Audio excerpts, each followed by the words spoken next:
Good morning. I slept in. It started at 10. I'm probably gonna get there around noon just because I had a rough night last night. I was just really excited, and my hotel is kind of dicey. And like the tub won't stop dripping, and like it's just there's weird things. So I didn't sleep super well, which means I slept in. But that's okay because the sessions that I really am looking forward to are starting at 1. So I'm gonna make it. Just wanted to give you a quick update though. I'm still so excited. It's still reeling over yesterday getting to catch up with my old professor, Josh Allen. He's so awesome. He has books written and I'm gonna buy them and get him to sign them. And I'm gonna show them to you guys here because he is incredible. So I still can't believe I got to catch up. So anyway, I will see you guys later. Hey guys, I'm Kristen. This is my YouTube and my AuthorTube channel. And today I'm talking about day 2 of the Storymakers conference. Let's do this.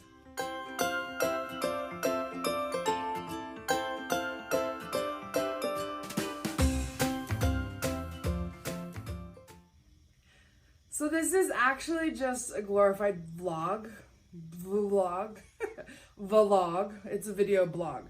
But I just could not help but get on and talk about and explain how awesome this conference has absolutely been. Oh, it's been so educational. I've learned so much. I've made some fantastic friends. I've had some edits to my own book.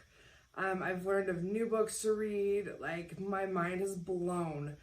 One of the reasons I wanted to come to this conference in the first place was to get motivation, to get myself back excited about reading, writing, doing the whole author thing. And I am there, my friends. It's super exciting. Today got off to a little bit of a rocky start.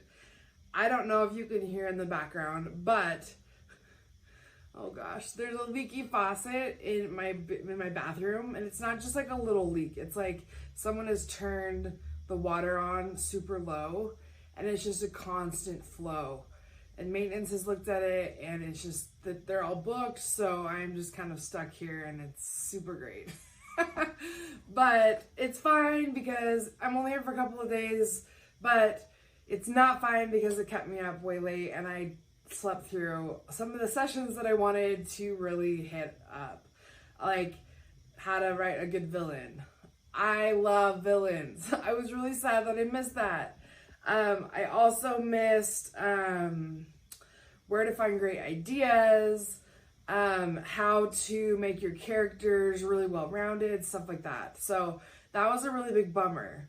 But one of my new friends today told me that because of COVID, this is virtual.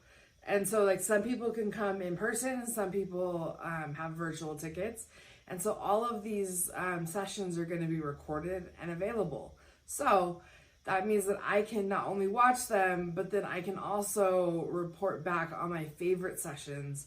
And there are just, I'm not going to report on all of them, obviously, because that's like, overload. But there are a couple that I really, really, really loved. One of which I'm going to share tonight about this woman who talked all about setting and how it moves your plot and your characters along. It was so interesting. Tomorrow's is going to be all about, book structure, which story structure. Everybody needs to know that. The really interesting thing was he went into all the genres. And so from Hollywood writing to nonfiction to fiction to like all of it, like it was really, really interesting and very, very, very educational. Like I learned so much. And then the third one I want to share is Brandon Sanderson, very well-known fiction author. He's like in a class of his own. But he is doing a presentation tomorrow, so I am very excited to hear what he has to say. I also want to show you what I picked up from the bookstore today, and I can't wait to get my eyes on this stuff. Okay, I don't know how to pronounce this book, but it's called The Huaca. I think it's a novel by Marcia Mickelson. And it talks about a 17-year-old who just wants to be a regular teenager, but after her mother's mysterious murder, she isn't sure if she'll ever be normal again. And that just really stood out to me. I'm writing about a 17-year-old, and so I'm really excited to read this book. Slayers, Friends, and Traitors. This one definitely stood out to me as something super interesting. So I went ahead and bought this. Tori's got a problem. She thought she'd have one more summer to train as a dragon slayer, but time has run out. When Tori hears the horrifying sound of dragon eggs hatching, she knows the slayers are in trouble. In less than a year, the dragons will be fully grown and completely lethal. In one of my books, one of my characters is supposed to go through a full training and doesn't. She gets thrown into the mix way too early. And so I'm interested to see how this plays out, because that might be potentially something that could, I guess, influence my novel as well. So super excited to read The Slayers. I am super excited for Got Luck. This is actually a signed copy, but it sounds super interesting. Police officer turned private investigator Got Luck is known for rolling with the punches and never taking anything too seriously. When he picks up a seemingly dead and murder case, his life begins to take a crazy turn. He gets shot at, chased by people he has never met, and attacked by an invisible lion dog. Got quickly learns that there's more to this world than meets the eye. I'm also, for my second book, the Cozy Mystery, writing about someone who turns into a private investigator. And so that's going to be really interesting. And that looks really, really cool. Like, oh, like there's more to this world than meets the eye. Like, I'm down. I want to know what that is. So that's really cool. And you guys, I talked yesterday about the incredible pleasure of meeting my old professor. Well, he wrote a book. And his book is all about scary stories for kids. It's called Out to Get You, 13 Tales of Weirdness and Woe. And I obviously had to buy it. So I'm going to have him sign it. And I'm just really excited. It's like Goosebumps on steroids.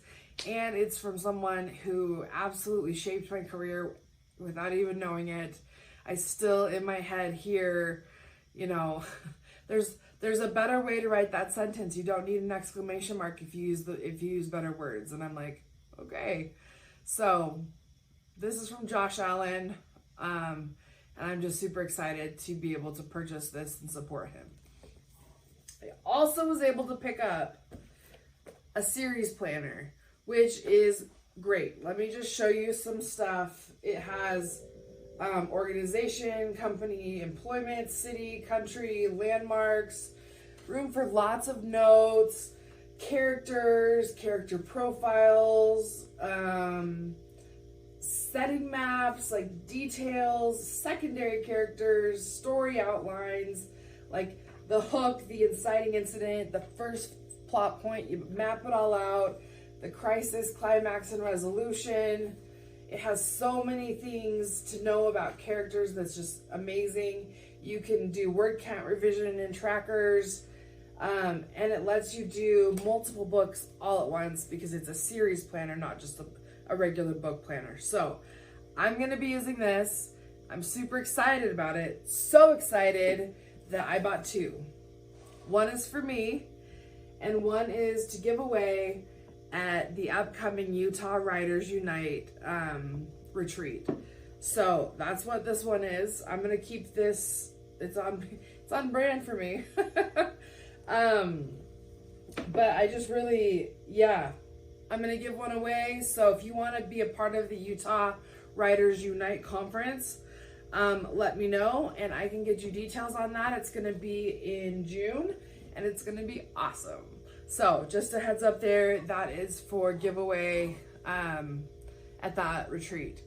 Okay, and now on to what I learned today. The session was an intensive breakout on setting and how setting can really be a character in and of itself. She talked about, let me just give you background on the presenter. Her name is Yamille Saied Mendez.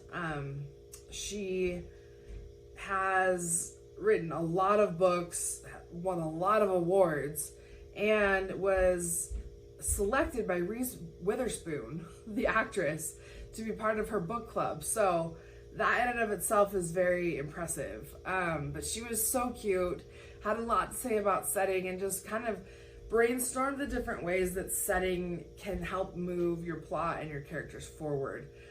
She told us that places are so important. So you don't, in your book and in your novel and in your story, just pick random places. You pick places that are significant to your characters. You don't just pick a random donut shop unless that donut shop means something to one of the characters. Or unless that donut shop is going to somehow move the plot forward. So there's a lot of different reasons to pick a place, but there has to be a reason. And that really stood out to me because sometimes in my writing, I just pick a place. In my book about the girl who sees into the future, where she finds out that she can see into the future is a completely random place. No meaning to her or anyone. And so I need to change that because places mean things. So that was really, really interesting. She used places like Narnia and Hogwarts as examples. Mordor, just these places that mean so much to the characters, so much to the stories. And it was just really interesting to have that perspective that like setting means everything. You don't just pick a random place. You know, you have to have a setting that is going to be somewhere that is meaningful. She talks about also using all 5 senses to describe, but she really only talked about 4.